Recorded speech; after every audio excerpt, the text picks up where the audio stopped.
Welcome back everybody to another episode of Direct Comparison.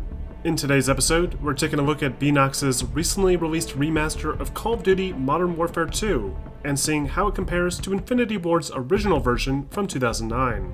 Now, for the time being, Modern Warfare 2 Remastered is only available on the PlayStation 4 platforms, but will be coming to other platforms like the Xbox One and PC at the end of April. For this video, I'll be showing the PlayStation 4 Pro version of Modern Warfare 2 Remastered, and comparing it to the best possible version of the original Modern Warfare 2 on the PC, with the graphics cranked up as high as possible at a native 1440p resolution. Bear in mind that because of this difference in platforms, the images for Modern Warfare 2 Remastered may not look as crisp and clear as the classic game, which can be attributed to the lower capture resolution of the 1080p capture card being used and the inability to disable the motion blur options in the game's settings. However, we should still be able to easily observe major changes to things like the object and character geometry, lighting, and effects. Now let's kick this comparison off by taking a look at some character models, starting with Sergeant Foley. Now, as expected, the PC version does look more crisp and clean here, but the thing I really wanted to show here is the improvements to the character geometry. There's a lot more polygons for these models now, which is very easy to see by looking at Sarge's helmet. It appears almost perfectly round now in the remaster, as opposed to the 6 line segments that made up the curve of the helmet previously. Facial animations are also much more advanced, allowing Foley to raise his eyebrows suspiciously, whereas before, only his neck, jaw, and eyelids would move. In fact, Modern Warfare 2 Remastered adds a ton of new animations, both for NPCs and even for the player himself. Some of the game's most epic moments have been tweaked slightly to make them more immersive, including the massive snowmobile jump, or this brand new intro sequence in the second mission, where players experience an ambush in their Humvee and are knocked out temporarily, only to awaken to General Shepard loading his signature revolver. These new scenes add a little bit more context to the sequences, and are a nice touch to help clean up the campaign's few rough edges. But let's bring the focus back around to the character models again, which across the board have all seen some fantastic improvements. Soap in particular looks incredible in this premiere sequence in Cliffhanger. His face now has visible pores and wrinkles that make him look more realistic. Even his clothing has been improved, with a new fur lining that blows in the wind as opposed to the more simplistic fleece lining used previously. It's a very minor cosmetic alteration that changes the style just enough to look better without hurting the classic aesthetic. But then there's sequences that arguably change the appearance a bit too much. The infamous No Russian mission, for example, has a very different tone at the beginning, with a much darker elevator and more cinematic lighting, giving Makarov a sort of cliché bad guy look. The original version's lighting and style is more natural in this instance, making the scenes that follow feel more horrific by contrast. Still, Makarov's model sports similar graphical improvements, including high-resolution textures, more detailed animations, and better shadowing. General Shepard's design has also been altered a bit too much. He looks great now, don't get me wrong, but the exaggerated details like his wrinkles and mustache make him look much older than he did previously, and the lighting and FOV applied to the sequence gives Shepard a more ominous introduction, something that the original version was only lightly foreshadowing. Still, artistic choices aside, the new characters look objectively better in just about every instance, and help to give the game a much more modern and updated presentation. Next, let's take a look at our weapons. Modern Warfare 2 had some truly iconic weapons in its arsenal, from the classic M4A1 assault rifle to the UMP-45 and the Intervention. And with the remaster, all these classic weapons return, and for the most part, closely resemble their original style. With the exception of the lighting and the randomized weapon attachments, this AK-47 looks practically identical, with the same handguard and powerful feel to its recoil. However, there are a few small changes to some of the weapons. The G18, for example, is now held with 2 hands instead of 1. You can still dual wield them if you find an akimbo variant lying around, but I do miss the way the player held this particular pistol. Additionally, I'm not a big fan of the changes made to the ACR. This gun always had this cool, sleek look to it in Modern Warfare 2, with small details that stood out because of the silver paint job contrasting heavily with its knobs and side rail. But this weapon now sports a solid black finish, and while the various screws and bolts look far better now, the weapon as a whole just isn't as interesting visually. It might look more authentic, but I do feel that some of these changes run the risk of impacting the original designer's aesthetic. Either way, Beanox has put a lot of care and effort into remodeling most of these weapons, and even added in an inspect key to view each firearm more carefully, complete with flashy magazine flipping animations to go along with them. Another interesting change I noticed regarding the game's weapons has more to do with how the AI behaves with them. If you look carefully at some of these friendly AI during their scripted battle animations in the original game, you'll notice that sometimes they shake their gun in the air without ever pulling the trigger. I even noticed a few AI shooting blindly at nothing, long after the battle had ended. Beenox has directly addressed most of these issues, and has also removed the subtle heat effect that emitted from NPC weapons, replacing it with a more distinct muzzle flash effect instead. Next, let's take a closer look at how the environments have changed, starting with the initial tutorial area. Now, going into this, I fully expected just some reworked lighting, sharper textures, and a few new scripted animations. But I was surprised to find that Beenox went above and beyond when it came to enhancing the game's locations. The shooting range area has been expanded a great deal, with a few more NPCs added in, all practicing at the range. A lot of these NPCs even have brand new animations as well, like this soldier training with Foley that, instead of just firing infinitely with a relatively stable stance, now seems to be struggling to maintain his control, and is constantly turning to Foley for assistance.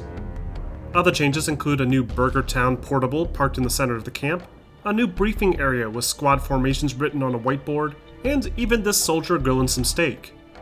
This camp was always a really cool area in the original Modern Warfare 2, as it showed a different side of the military rarely explored in video games.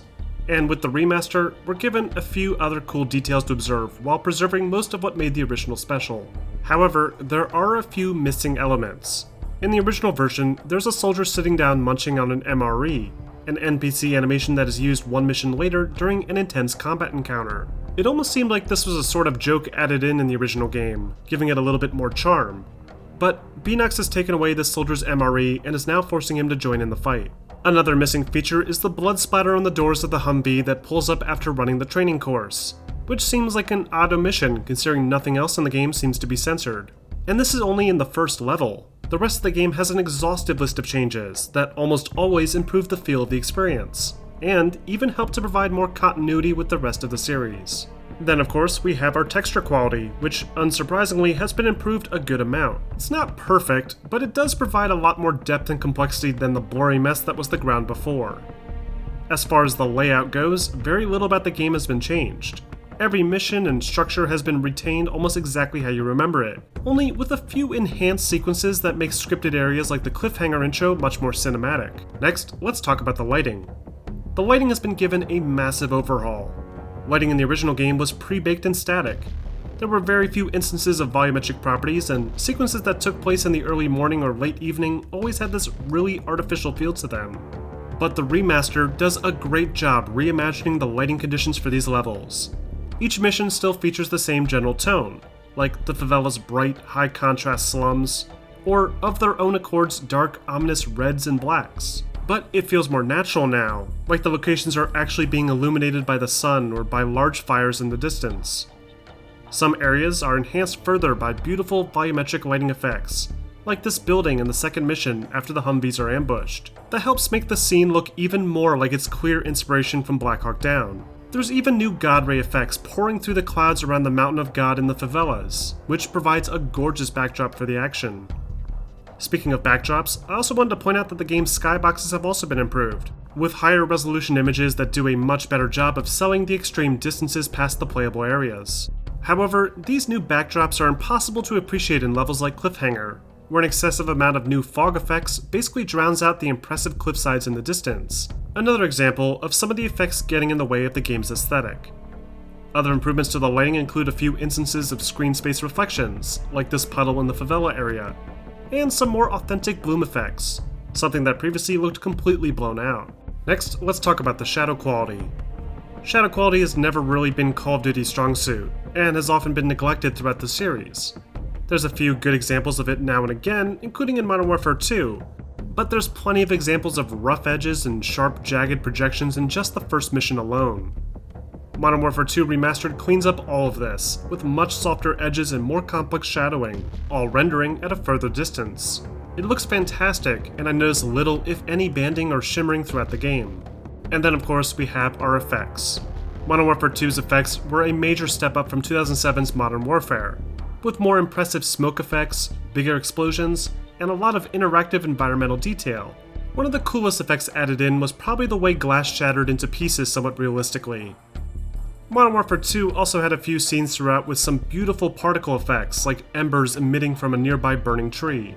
The remaster thankfully retains all of these effects, even some that I was sure would have been neglected, like this gas pump spewing out flames. BNX even managed to add to some of these effects. The fire hydrants, for example, can now cast little rainbows under certain conditions. Fire has also seen a fantastic improvement, with flames now engulfing more static props in the environment and glowing more realistically in the game world. And finally, let's listen to a few sound comparisons. Which version of the game do you think has the better audio design?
Good luck, mate.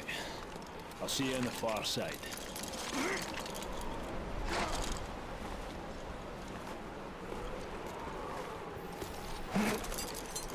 Hold on! Don't let go!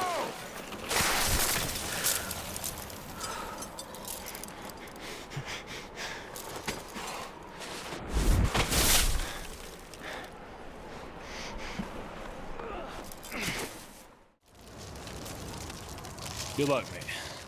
I'll see you on the far side.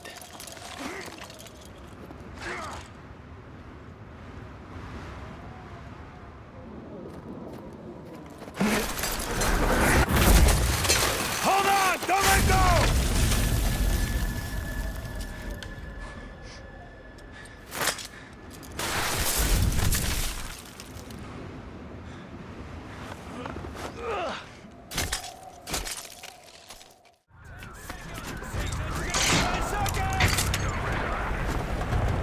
Is it, sir?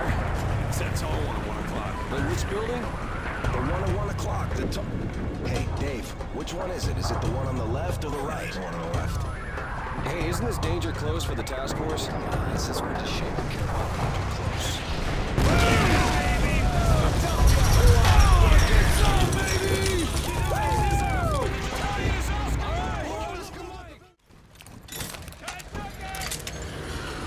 Which building is it, sir? It's that tall one at 1 o'clock. Hey, which building? The one at 1 o'clock. Hey, Dave, which one is it? Is it the one on the left or the right? The one on the left. Hey, isn't this danger close for the task force? Come on, since when does Shepard care about danger close? That's what I'm talking about! Oh, get it on, baby!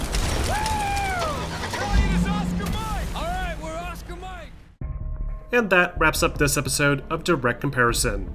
Overall, I'm very impressed with what BNX was able to accomplish with the Modern Warfare 2 remaster. It borrows a lot of the enhancements and concepts used to make the remaster of Call of Duty 4 and builds upon it, with some beautiful new character designs, great new animations to build upon existing sequences, and an incredible attention to detail. It's clear from everything that I tested that a lot of care and effort went into reimagining this classic entry, and while it doesn't include the iconic Spec Ops co-op mode or the landmark multiplayer experience, it's still a fantastic update to one of the most popular entries in the Call of Duty franchise. But what do you guys think? Are you impressed with the Modern Warfare 2 remaster, or were you expecting more? Let me know in the comments section. And of course, don't forget to like and subscribe for more videos posted every week.